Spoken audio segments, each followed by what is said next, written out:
नमस्कार, मी प्रियांका नागने आज तुमच्यासाठी एक नवीन जॉब अपडेट मी घेऊन आलेली आहे. आपल्या मराठी जॉब चॅनलवरती तुमचं सगळ्यांचं स्वागत आहे.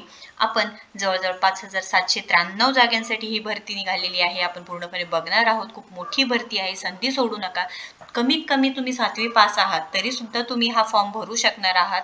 त्यानंतर तुम्ही पदवीधर असाल तरी सुद्धा हा तुम्ही फॉर्म भरू शकणार आहात. खूप मोठी भरती आहे, संधी सोडू नका. प्रत्येक जिल्ह्यानुसार आहे, मी पूर्णपणे सांगणार आहे. वेगवेगळे जिल्हे आहेत, सोलापूर आहे, पुणे आहे, औरंगाबाद आहे, नंदुरबार आहे, रायगड आहे, असे वेगवेगळे सगळे जिल्ह्यामधून ही भरती निघालेली आहे.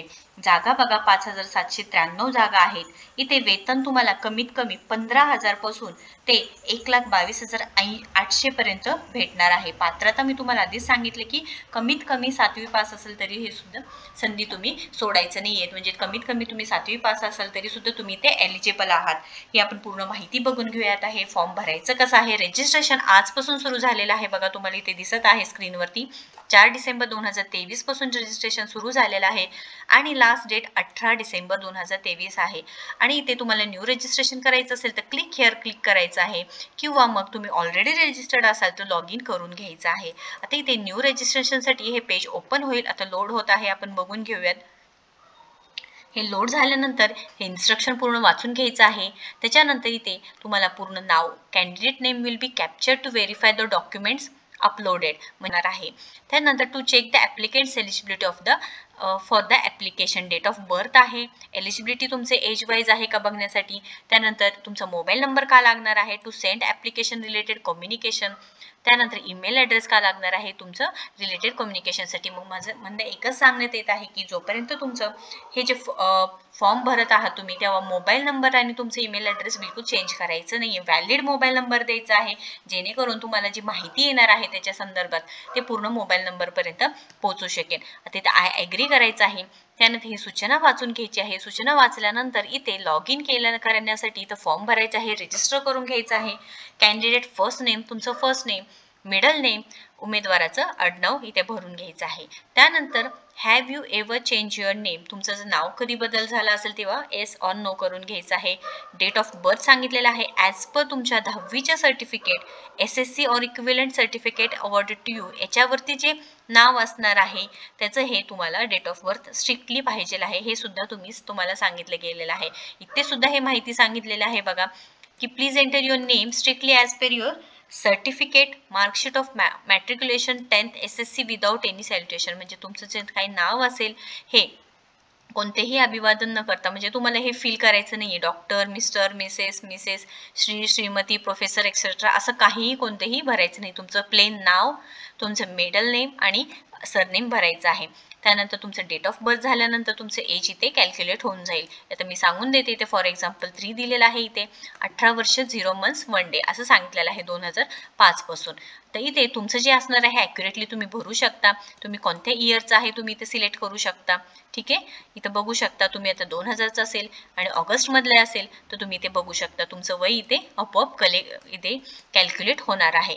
त्यानंतर इथे मोबाईल नंबर इथे माहिती सांगितलेली आहे बघा. Please enter your active mobile number and email ID. तुमचं जे active email ID mobile number आहे तेच ठेवायचं आहे. लास्टपर्यंत तुम्हाला ते चेंज करायचं नाहीये. त्यानंतर इथे जेंडर एलिजिबिलिटी जे काय सांगितलेलं आहे, मेल असेल, फिमेल असेल, अदर्स असेल, तुम्हाला इथे फिल करायचं आहे. मोबाईल नंबर कन्फर्म करून घ्यायचा आहे. त्यानंतर इथे अल्टरनेटिव्ह असेल तर द्यायचं आहे, नसेल तर राहू दिलं तरी चालेल. Email address, confirm email address. आता इथे जे स्टार दिलेलं आहे हे तुम्हाला कंपल्सरी फिल करायचे फील्ड्स असणार आहेत. त्यानंतर स्क्रीनिंग टेस्ट एक्झाम सेंटर कोणतं पाहिजे आहे तुम्हाला, ते इथे भरपूर सारे इथे तुम्हाला सेंटर्स आहेत बघा. आपण 1 बाय 1 बघून घेऊयात. अहमदनगर आहे, अकोला, अमरावती, छत्रपती संभाजीनगर, बीड, भंडारा, बुलढाणा, चंद्रपूर, धुळे, गडचिरोली, गोंदिया, हिंगोली, जळगाव, जालना, कोल्हापूर, लातूर, मुंबई सिटी, मुंबई, त्यानंतर नागपूर, नांदेड, नंदुरबार, नाशिक, धाराशिव, पालघर, परभणी, पुणे, रायगड, रत्नागिरी, सांगली, सातारा असे भरपूर सारे हे जिल्हे आहेत. सोलापूर आहे, ठाणे आहे. तुम्ही जे जिल्ह्यातून असणार आहे ते तुम्हाला भरायचं आहे. यवतमाळ सुद्धा आहे, तुम्ही इथे भरू शकता आहे. तुम्हाला जे भरायचं आहे तुम्ही भरू शकतात. त्यानंतर तुम्हाला स्क्रीनिंग तुम्हाला प्रेफरन्स 2 द्यायचं आहे. जे जवळपास आसपास असेल तुम्ही ते देऊ शकता. त्यानंतर इथे थर्ड आहे ते द्यायचं आहे तुम्हाला. ठीक आहे. त्यानंतर नोटवर क्लिक करून जनरेट OTP, हे जे OTP जनरेट होईल हे तुमच्या मोबाईलवरती येऊन जाणार आहे. त्याच्यानंतर इथे जनरेट OTP केल्यानंतर आय हिअर बाय डिक्लेअर हे पूर्ण इन्फॉर्मेशन आय ॲग्री करून हे जे इन्फॉर्मेशन आहे ते करून रिव्हेरीफाय करून घ्यायचं आहे. हे झालेलं आहे रजिस्ट्रेशनचं. ही पूर्ण माहिती मी सांगितलेलं आहे रजिस्ट्रेशनचं. जर तुम्ही ऑलरेडी रजिस्टर्ड असाल तर इथे एंटर रजिस्ट्रेशन नंबर पासवर्ड करून तुम्ही इथे लॉग इन करू शकता. आता हे जे फॉर्म आहे ते कशासाठी आहे? Application for the post of stenographer, junior clerk, peon किंवा हमाल in the district courts of the Maharashtra. आता इथे जे काही तुम्हाला लागणार आहेत म्हणजे आपण पूर्ण डिटेल्स बघून घेऊयात की तुम्हाला शिक्षण किती लागणार आहे, सॅलरी किती लागणार आहे, हे पूर्ण आपण बघून घेऊयात. आता इथे बघा निवड यादी बघा, लघुलेखकसाठी यादी दिलेली आहे. लघुलेखक यांच्यासाठी 568 जागा आहेत. त्यानंतर कनिष्ठ लिपिक 2795 आहे. शिपाईसाठी 1266 जागा आहेत. प्रतीक्षा यादीमध्ये सुद्धा आहेत 146, 700 आणि 318.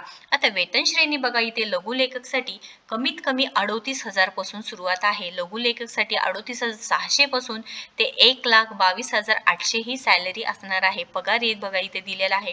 त्यानंतर कनिष्ठ लिपिक इथे वेतन स्तर दिलेला आहे. S6 इथे 19,900 पासून ते इथे 63,200 पर्यंत तुम्हाला सॅलरी भेटू शकणार आहे. सिंपल शिपाई असेल तिथे सुद्धा पण बघा 15,000 पासून सुरुवात आहे तुमची आणि इथे 47,600 रुपये सॅलरी भेटून जाणार आहे. त्यानंतर इथे वयाची मर्यादा किती असणार आहे बघा. सर्व पदांसाठी वयाची मर्यादा 18 वर्षापेक्षा कमी आणि 38 वर्षापेक्षा जास्त नसावे. म्हणजे 18 ते 38 हे तुमची वयोमर्यादा आहे. आणि बाकीच्यांसाठी इतर मागासवर्ग किंवा विशेष मागास प्रवर्ग उमेदवारांना 43 वर्ष हे वयोमर्यादा दिलेली आहे. त्यानंतर इथे अजून माहिती सांगितलेली आहे. दिव्यांगासाठी वेगवेगळं दिलेलं आहे. 4% पदे राखीव असलेली आहे ते सुद्धा सांगितलेले आहे. आता मेन इथे एज्युकेशन क्रायटेरिया तुम्हाला काय लागणार आहे. लघुलेखक असू द्या, कनिष्ठ लिपिक असू द्या, शिपाई किंवा हमाल असू द्या, यांच्यासाठी सुद्धा इथे एज्युकेशन क्रायटेरिया दिलेला आहे. ते 1 बाय 1 आपण चेक करून घेऊया. लघुलेखक श्रेणी ज्यांची सॅलरी होती बघा इथे आपण बघितली होती 38,000 पासून सुरुवात होती 1,22,000 पर्यंत होती. यांच्यासाठी एज्युकेशन काय लागणार आहे.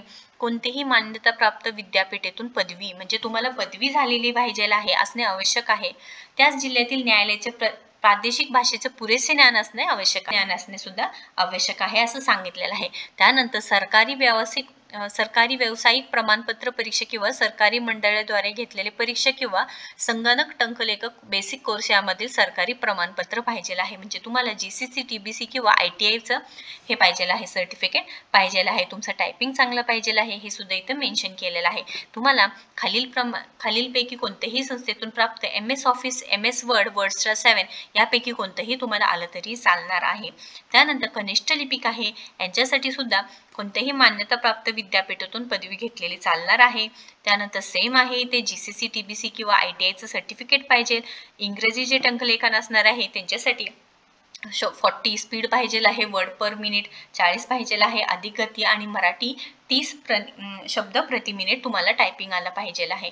आणि बेसिक तुम्हाला कॉम्प्युटरचं नॉलेज आलं पाहिजे आहे. शिपाई हमालसाठी उमेदवाराची किमान 7वी परीक्षा उत्तीर्णित केलेली असावी असं सुद्धा सांगितलेले आहे. म्हणजे कमीत कमी तुम्ही 7वी पास असाल तरी सुद्धा चालणार आहे. सर्वसाधारण प्रवर्गासाठी 1,000 रुपये फी आहे आणि बाकीच्यांसाठी 900 रुपये फी असणार आहे. आणि कोणत्याही कारणास्तव फी भरलेली तुम्हाला वापस दिली जाणार नाही असं सांगितलेलं आहे. आता परीक्षेसाठी इथे बघा परीक्षा दिलेली आहे. आता चाचणी परीक्षेचं नाव सांगितलेलं आहे. इथे चाळणी परीक्षा आहे, इंग्रजी लघुलेखन चाचणी आहे, मराठी लघुलेखन चाचणी आहे.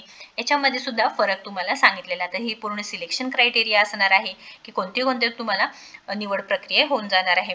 चाळणी परीक्षा आहे, TCS द्वारे टायपिंग टेस्ट होणार आहे लिपिक आणि स्टेनोसाठी आणि मुलाखत होणार आहे. याचं मार्क आहे ते डिवाइड केलेले आहेत बघा. इंग्रजीसाठी 20 मार्क, मराठीसाठी 20, त्यानंतर इंग्रजी टंकलेखन चाचणी याच्यासाठी 20 हे पूर्ण तुम्ही बघू शकता.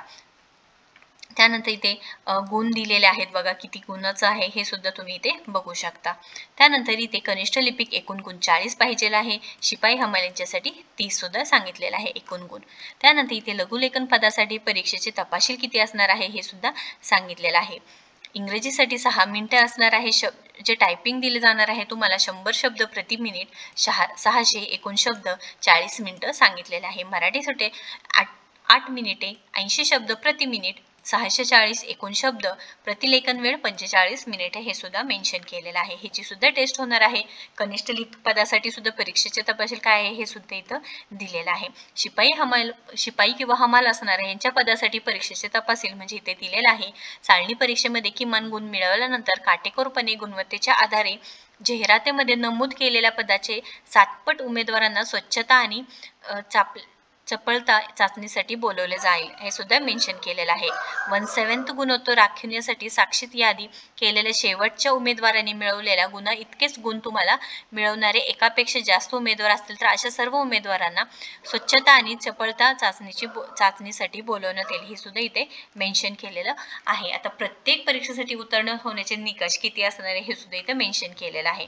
त्यासाठी तुम्हाला फॉर्म भरण्यास सुरुवात झालेली आहे. आज डेट म्हणजे 4/12/2023 पासून रोजी सकाळी 10 वाजल्यापासून तुम्ही फॉर्म भरू शकता आणि ते जे फॉर्म आहे ते 18 डिसेंबर 2023 संध्याकाळी 6 पर्यंत बंद होईल हे सुद्धा इथे सांगितलेलं आहे. जे कागदपत्र लागणार आहे तुम्हाला फोटोकॉपी लागणार आहे हे सुद्धा तुम्ही प्रॉपर पद्धतीने भरायचं आहे. त्याच्यामध्ये काही जरी अडचण आली तरी तुम्ही एकदा चेक करून घ्यायचं आहे कोणते डॉक्युमेंट्स लागणार आहे, काय लागणार आहे, ही सर्व माहिती मी तुम्हाला इथे दिलेली आहे. लिंकमध्ये सुद्धा तुम्ही बघू शकता. आणि ॲप्लिकेशन सबमिट करायचं आहे. इथे मेन्शन केलेलं आहे बघा, शिपाई हमाल पदासाठी इयत्ता 7वीचे गुण नमूद करण्यात बंधनकारक आहे. म्हणजे तुम्हाला 7वी पास असेल तर त्याचं सर्टिफिकेट असणं गरजेचं आहे. 7वी परीक्षा व पुढील उच्च पात्रता म्हणजे इयत्ता 8वी 9वी 10वी किंवा 12वी इत्यादी उत्तीर्णित केली असेल त्यांच्याकडे किंवा तिच्याकडे इयत्ता 7वीचे गुणपत्रक नसेल तर तिने ऑनलाईन अर्ज भरताना कल्पना तरी इयत्ता 10वीसाठी 50% गुण म्हणजेच एकूण गुण 100 पैकी 50 मिळाले असं भरून द्यायचं आहे. हे सुद्धा इथे मेन्शन केलेलं आहे. काही जर तुम्हाला अडचण येत असेल तर नक्कीच कमेंट बॉक्समध्ये विचारा, मी नक्कीच तुम्हाला रिप्लाय देणार आहे. जर व्हिडिओ आवडला असेल तर नक्कीच इतरांनाही शेअर करा, कारण प्रत्येक जिल्ह्यामधून ही भरती निघालेली आहे. प्रत्येक वेगवेगळ्या जिल्ह्यांमधून ही भरती निघालेली आहे. खूप मोठी भरती आहे. ही सुद्धा तुम्हाला मदत होईल या व्हिडिओमधून. सो नक्कीच फॉर्म भरा. तुम्ही जर एलिजिबल असाल तर ही संधी सोडू नका. नक्कीच फॉर्म भरा. तुम्ही काही अडचण असेल तर नक्कीच कमेंट बॉक्समध्ये विचारा. लाईक करा, शेअर करा आणि आपल्या चॅनलला सबस्क्राईब करा. थँक्यू.